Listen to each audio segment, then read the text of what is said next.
اعوذ باللہ من الشیطان الرجیم بسم اللہ الرحمن الرحیم ولما جاءت رسلنا ابراہیم بالبشری قالوا انا مہلکو اہل هذه القریہ ان اہلها کانوا ظالمین۔ اور جب ہمارے فرشتے ابراہیم علیہ السلام کے پاس بشارت لائے تو انہوں نے کہا ہم اس بستی کے لوگوں کو یقیناً ہلاک کرنے والے ہیں، اس کے باشندے یقیناً ظالم ہیں۔ سورۃ العنکبوت آیا 31۔ وَلَمَّا جَاءَتْ رُسُلُنَا إِبْرَاهِيمَ بِالْبُشْرَىٰ، اور جب ہمارے فرشتے ابراہیم علیہ السلام کے پاس بشارت لائے، فرشتے لوط علیہ السلام کے پاس جانے سے پہلے ابراہیم علیہ السلام کے پاس آئے اور انہیں اسحاق علیہ السلام، یعقوب علیہ السلام کی خوشخبری دی۔ لوط علیہ السلام کی دعا کے نتیجے میں اللہ تعالیٰ نے اپنے فرشتوں کو قوم لوط ہلاک کرنے کے لیے بھیج دیا۔ فرشتے پہلے ابراہیم علیہ السلام کے پاس گئے، قالوا انا مہلکو اہل هذه القریہ، تو انہوں نے کہا ہم اس بستی کے لوگوں کو یقیناً ہلاک کرنے والے ہیں۔ فرشتوں نے ابراہیم علیہ السلام سے کہا کہ وہ قوم لوط کو ہلاک کرنے آئے ہیں۔ ان اہلها کانوا ظالمین، اس کے باشندے یقیناً ظالم ہیں۔ انہوں نے کہا وہ لوگ اللہ تعالیٰ کی نافرمانی کر کے اللہ کے رسول کو جھٹلا کر اپنے اوپر ظلم کرتے ہیں، یعنی وہ ظالم گناہوں میں ڈوبے ہوئے بے حیائی کے کام کرتے ہیں، راہزنی کرتے ہیں۔ ہم ایسے لوگوں کو ہلاک کرنے آئے ہیں۔ قال ان فیہا لوطا قالوا نحن اعلم بمن فیہا لننجینہ اہلہ الا امرأتہ کانت من الغابرین۔ ابراہیم علیہ السلام نے کہا اس میں لوط علیہ السلام بھی ہے۔ انہوں نے کہا ہم زیادہ جاننے والے ہیں کہ اس میں کون ہے، ہم یقیناً ضرور اسے اور اس کے گھر والوں کو بچا لیں گے مگر اس کی بیوی جو پیچھے رہنے والوں میں سے ہے۔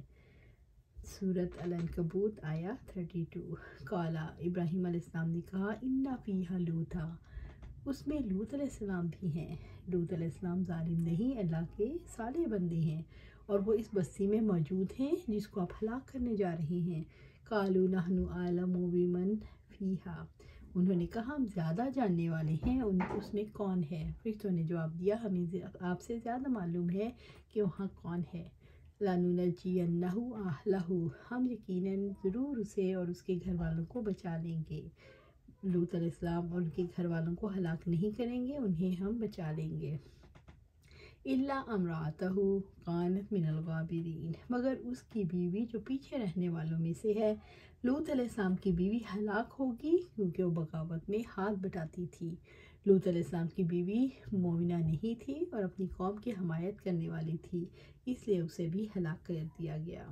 وَلَمَّا أَن جَاءَتْ رُسُلُنَا لُوطًا سِیءَ بِهِمْ وَضَاقَ بِهِمْ ذَرْعًا وَقَالُوا لَا تَخَفْ وَلَا تَحْزَنْ إِنَّا مُنَجُّوكَ وَأَهْلَكَ إِلَّا امرأتك كانت من الغابرین۔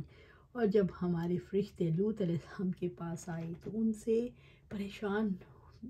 سے پریشان ہوا اور اس کا دل تنگ ہوا اور انہوں نے کہا ڈرو نہیں اور نہ ہی غم کرو، یقیناً ہم تمہارے اور تمہارے گھر والوں کو نجات دیں گے مگر تمہاری بیوی جو پیچھے رہنے والوں میں سے ہے۔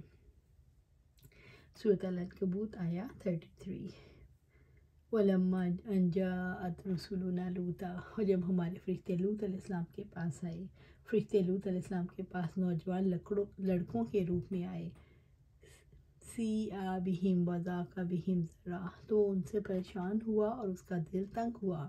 لوط علیہ السلام کے پاس فرشتے انسانی شکل میں آئے، انہوں نے اپنی قوم کی بری عادت اور سرکشی کا علم تھا، انہیں خوف محسوس ہوا کہ خوبصورت مہمانوں کو دیکھیں گے تو بے حیائی کا ارتکاب کریں گے جس سے رسوائی ہوگی۔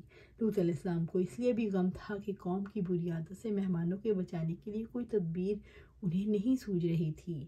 وَقَالُوا لَا تَخَفْ وَلَا تَحْزَنْ، تو انہوں نے کہا ڈرو نہیں اور نہ ہی غم کرو۔ فرشتوں نے کہا ہمارے بارے میں آپ خوف زدہ نہ ہو نہ غم کریں۔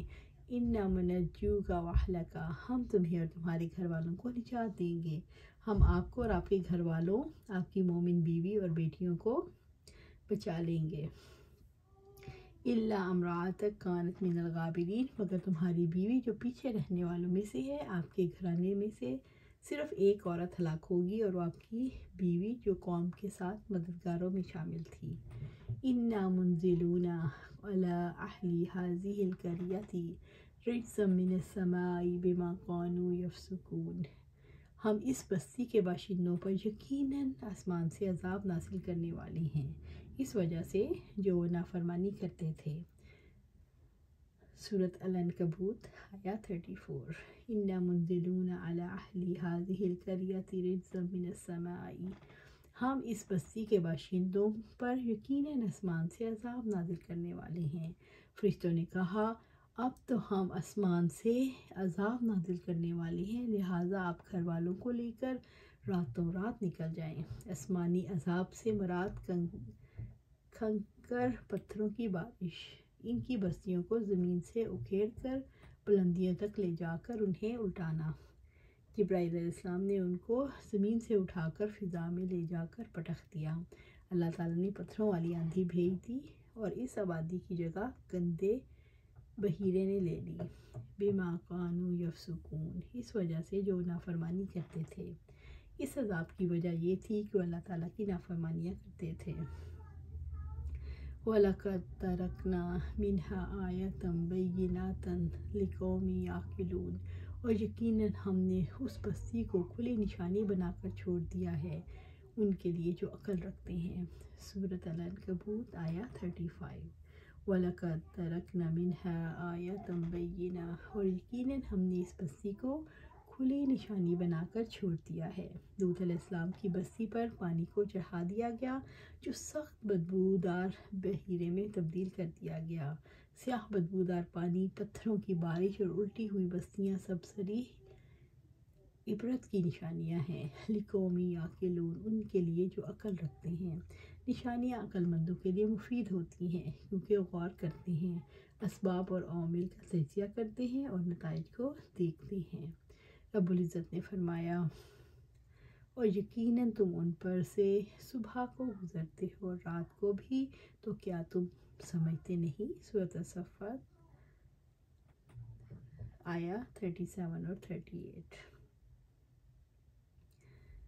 اللہ سبحانہ تعالیٰ سے دعا ہے کہ اللہ سبحانہ تعالیٰ ہمیں ہر بے حیائی کے کام سے بچائے، ہر بے حیائی کے شر سے بچائے، ہر فحش سے بچائے۔ اللہ سبحانہ تعالیٰ قرآن و سنت پر عمل کرنے والا بنائے اور اس پر جمع دے۔ آمین یا رب العالمین۔